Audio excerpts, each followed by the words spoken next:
spend a lot of time on social media, you have to remember that most people are just showing you their spending habits. They are not showing you their actual life, the situation, or the debt of their habits, or how they actually feel from their habits. They're not showing you the truth, basically. It's all fake to prompt a response or a validation or a like or a clap or a, oh my gosh, I love that. That looks so great.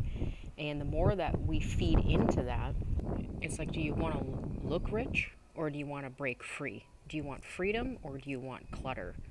Do you want to show everybody just for validation? Because usually if I'm supporting that, I'm enabling that behavior. And so it's just something that I've learned to say, I don't want to support this because it is a cycle and it's destructive behavior in, supporting this person or following this person or being like, oh, that looks so great, even though I know they clearly have an addiction or an impulse spending problem. And then you really get to the point where you're like, why are you even buying things that you really don't care about? I mean, I had to get to that point where I was like, I don't even care about this stuff. Why am I trading my life for it? Why am I trading my time for it? Because that's what you're doing. You're not just trading money, you're trading life. You're trading time. You're trading these times that you have that you can't get back. You're trading your younger years to then later have to go through and sort through all of this junk and all of this impulse. And I don't have anything against shopping, so please don't take it that way. I don't have anything against creating a life, curating. What I do have a problem with is this overconsumption when it's triggered by impulse and this animalistic behavior that lacks clear thinking, because clarity brings you into truth. Clarity helps you make wise, good decisions. Clarity can help you make good decisions, and you have to mix the clarity with self-control. It has to be a combination of the two. So the clarity and the self-control go hand in hand. That way, when you do pull the trigger on something, you make a decision on something, you're like, okay, I'm going to buy this. It's a well thought out decision. You've measured the risk. Ooh, wasp. You've measured the risk. You have the funds, and you're not tripling the debt just to impulse and say, I'll have this and I'll deal with it later, because later's going to come and you're going to have to deal with it at some point. A lot of times wisdom is making decisions now that you are going to be satisfied with later. It's sowing into your future self.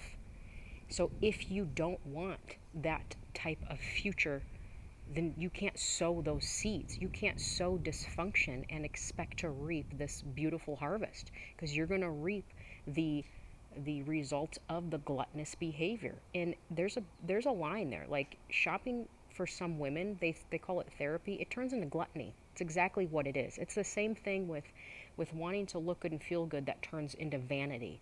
So when you cross that line, you are no longer like being persuaded by clear thinking. You're being persuaded by desire, impulse, ego, pride, gluttony.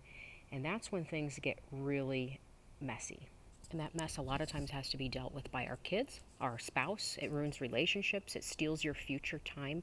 You're making things so much harder than they have to be. And one of the things that I did is I started tracking. When I really woke up from this type of behavior, I had to track. I had to track the spending, track the interest. And I'll tell you what, when you start tracking things and stop guessing, you get a big wake up call. You're like, whoa, how many hours did I spend? I mean, I used to go to the thrift store to buy books that I didn't need just to say, I bought all these books. I remember sending a picture to my friend and being like, look at all these books I got for $30.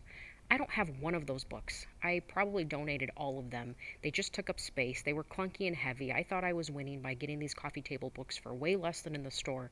And I bought 12 books for $30 that I didn't even need, that I ended up getting rid of anyways, because I felt like I won.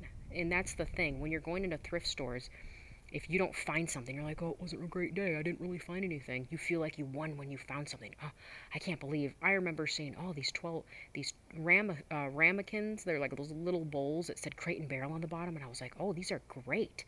And they were priced for like $10 each. I'm like, I'm pretty sure that's more than even in the store. But because they were in the thrift store, you think, oh, it's a great deal because it's a name brand. Oh, I bought this name brand. It looks so good. It's not. It's just a mental game that you're playing, and you're not winning in any area. And really, you just spend time searching through the thrift stores and checking things and, oh, what can I find? Now, if there's a purpose behind it, like you're creating an Airbnb, or you need to furnish something on a budget, or you're just really on a budget and you're specifically looking for something, again, I'm strictly talking about the mindlessness, the just doing for mindless, wasting time. Let's see what we can find. And when that hobby becomes a way of living that causes you to neglect the important things in life, like your health and your family and faith and all of the wonderful things that you could be doing, then it's a problem.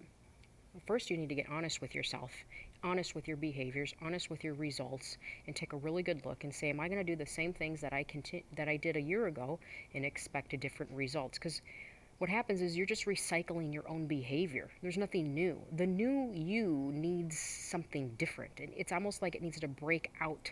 It needs to get past that point of, where you're going to revert back into those old habits. You have to push forward.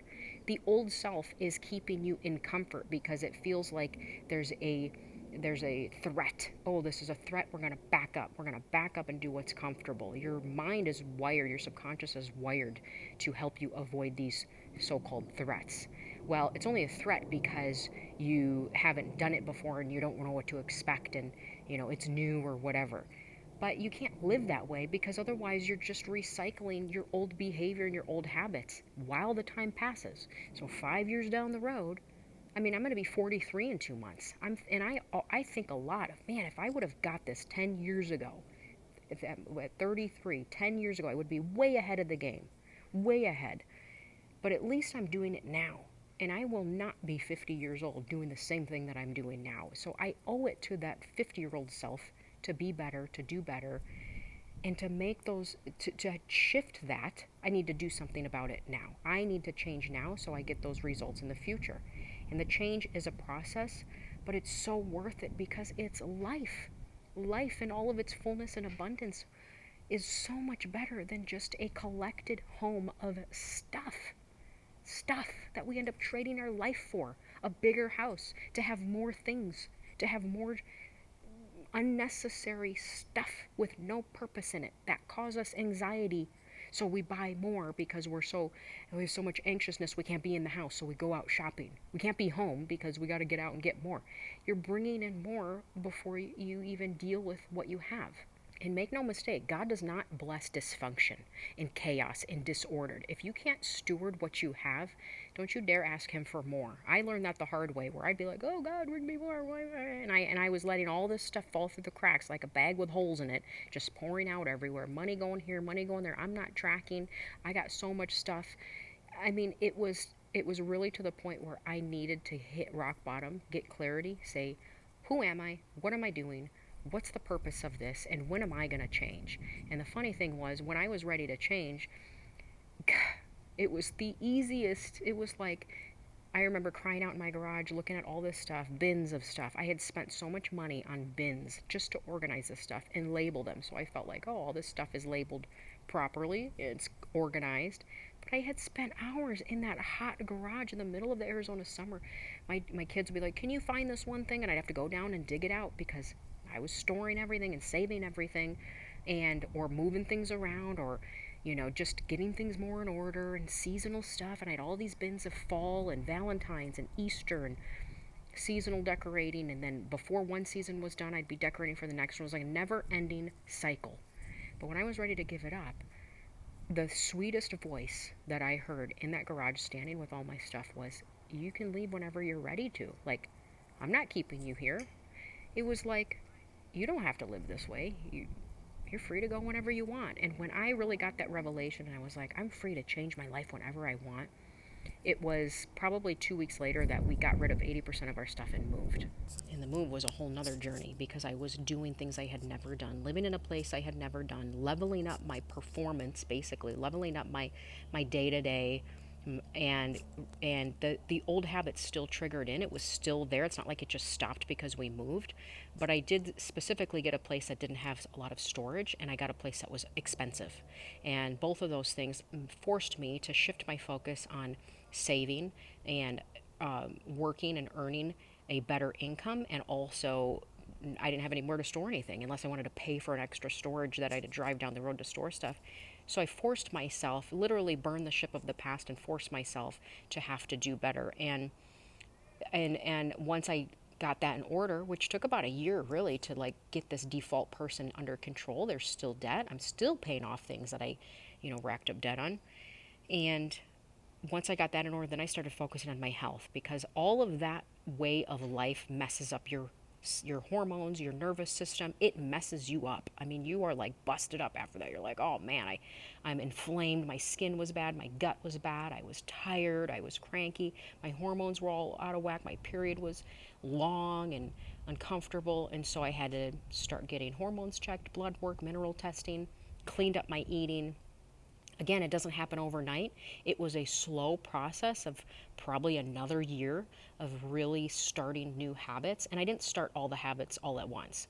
I did the mineral test first, got those results, figured out where I was, got myself on some minerals. Then I did blood work, figured out my hormones, and then I hired a trainer. So it wasn't all at once. It was step by step. When I hired the trainer, then I cleaned up my eating. I didn't add in supplements like HRT or creatine in till I could get other things, get a base started. So you want to get some control, get a good foundation of your minerals and getting your hormones. And I only did the HRT I did 2 rounds for like 3 months at a time just to give myself a boost, which was amazing. And I'll probably do it again. I think it's great. But that's because my testosterone was in the toilet. It was in the negative. I had literally -7 of free floating testosterone, and my estrogen was through the roof. So I had to get these balanced. But I've learned to balance them on their own, naturally balance them basically, instead of having to do that for long periods of time. But it gave me the boost that I needed. And so now I'm in the maintenance part of everything. And we decided to pull back on the expensive lifestyle and bring things in for a year. We got a cheaper place, same location, cheaper place. Because if you're not willing to sacrifice in these types of seasons or different levels, then you're not really willing to, you don't want the results from that. So we're willing to sacrifice for a short period of time to then get make more of a dent in the debt, make more of a head start while we've maintained the habits and got our default person where we want it to be. I mean, it's not perfect. I'm not training every day. I canceled the personal trainer for this time in my life, and I'm going to start back up in 60 days. And it'll be about 9 months without one. But the savings from that went to debt. So you have to decide what you need most in that season, and you just pivot. You just kind of pivot, and don't give yourself too many big things. If I'm focusing on debt, I'm not focusing on paying the personal trainer, because one thing trumps the other. One thing kind of takes precedence over the other, and so you have to decide in that season, what are you going to do? So if you're like, for these 90 days, I'm just going to go all in, sell my stuff, make as much money as I can, declutter, and pay off debt, then do that. If you're not doing that and you're like, for this next 90 days, I'm going all in on my health, I'm getting up early, I'm hiring a trainer, I'm cleaning up my diet, I'm taking the supplements, then go all in on that. That way you're not overwhelmed trying to tackle too many big things at one time. Then you can actually focus on what you're working on and track the progress with a not being rushed and out of control and having too many things where you're building up resentment towards those people around you. You want to learn how to focus on that one area, track it, and then you can make the improvements that you need and adjustments as you need. So I'll make the adjustments. Do I need this extra supplement? Okay, I'm going to do that. Do I need whatever? And then I'm going to get to the point where I need to work on, maybe some more self-care. And it's not that I don't do it. I do face masks and red light therapy, gua sha. But I don't spend a lot of money on wardrobe right now, on my wardrobe. Why would I? It doesn't make sense in the season in my life. And I don't spend a lot of money going to the salon or getting my nails done. But there will be a time where I'm going to be doing in-person workshops, where I'm going to be having more of a substantial platform, I guess, if you will, where I'm going to have to look the part. But right now it's building. So whatever season you're in, be all in on that season and do what you can and get the results that you want in a much shorter period of time.